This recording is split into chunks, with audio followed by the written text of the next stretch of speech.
त्रिदलं त्रिगुणाकारं त्रिनेत्रं च त्रियायुधं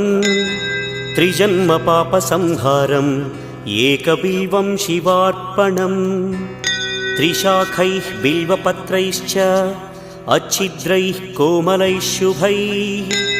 तव पूजां करिष्यामि एकबिल्वं शिवार्पणम् कोटिकन्या महादानं तिलपर्वतकोटयः काञ्चनं शैलदानेन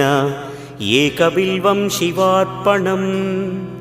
काशीक्षेत्रनिवासं च कालभैरवदर्शनं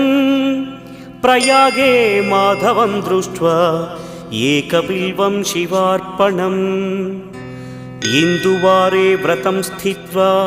निराहारो महेश्वर नक्तं हौष्यामि देवेश एकबिल्वं